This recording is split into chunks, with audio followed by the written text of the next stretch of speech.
I am Ravi Rawat. Welcome to SSC CGL Online. Today, I will tell you how to solve a square root of any number within 3 seconds.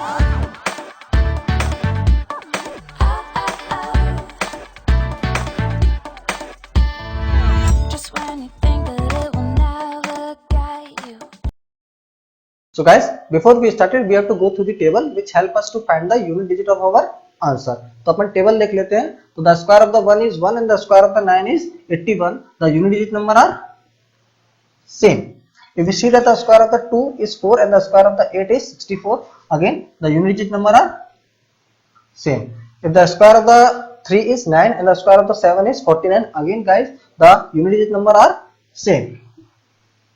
If we see that the square of the 4 and the square of the 6 is 16 and 36, again the unit digit number are same. और 5 का जो होता है square वो that is 25 और जो 10 का होता है दैट इज 100. तो अगर 100 का आता है तो अपन 00 लेते हैं. तो अपन एग्जांपल देख लेते हैं जिससे कि आपको और अच्छी तरीके से समझ में आएगा.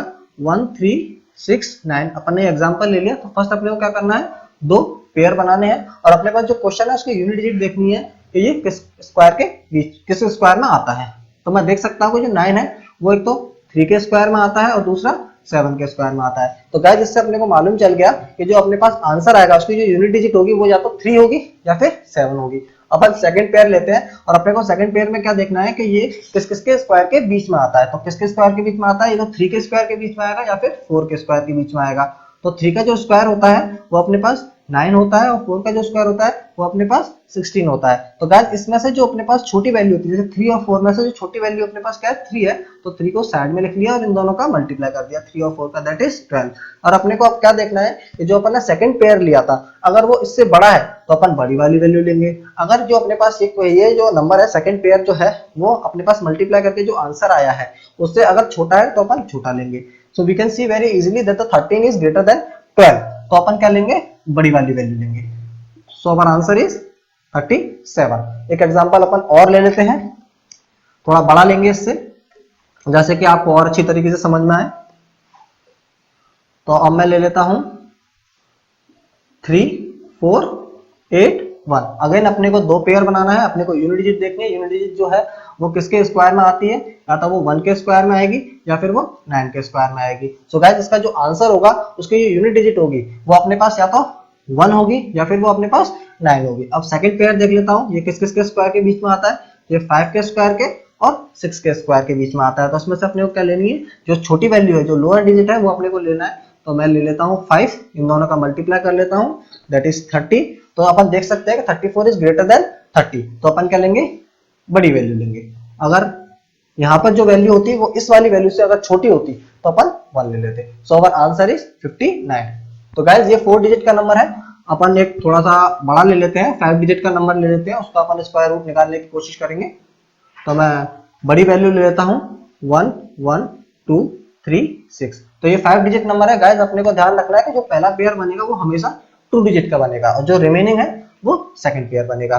तो इसमें देख सकते हैं कि इसकी यूनिट डिजिट है वो क्या है, 6 है. और जो 6 है वो किस में आता है, या तो वो 4 के स्क्वायर में आता है या फिर वो 6 के स्क्वायर में आता है. तो अपन देख सकते हैं कि जो अपने पास इसका आंसर होगा उसकी जो यूनिट डिजिट होगी, जो अपना आंसर आएगा उसका जो आंसर होगा, आंसर में जो यूनिट डिजिट होगी वो या तो 4 होगी या फिर 6 होगी. अब मैं सेकंड पेयर ले लेता हूं. सेकंड पेयर में अपने को वही करना है कि ये किस के स्क्वायर में आता है. तो ये 110 के स्क्वायर में और ये 11 के स्क्वायर में. तो 10 का स्क्वायर होता है 100, 11 का स्क्वायर होता है 1 2 1. So we can see very easily that the 1 1 2 is consist between 100 and 21. अपने को क्या करना है, वही लोअर डिजिट ले लेनी है. लोअर डिजिट क्या है अपने पास 10 है और इसका अपने को मल्टीप्लाई कर लेना है. तो मल्टीप्लाई करके कितना आएगा 110. तो we can see very easily that 112 is greater than 110. तो अपने को क्या करना है, ये वाली जो डिजिट है वो इससे बड़ी है तो अपने को बड़ी वैल्यू ले लेनी है. सो आवर आंसर इज 106, है ना. थोड़ा सा और बड़ा ले लेते हैं जैसे कि आपके जितने भी अब डाउट रह गए हैं वो और अच्छी तरीके से क्लियर हो जाए. तो मैं थोड़ा सा बड़ा ले रहा हूं 1 2 5 4 4. अगेन अपने को दो पेयर बनाने हैं.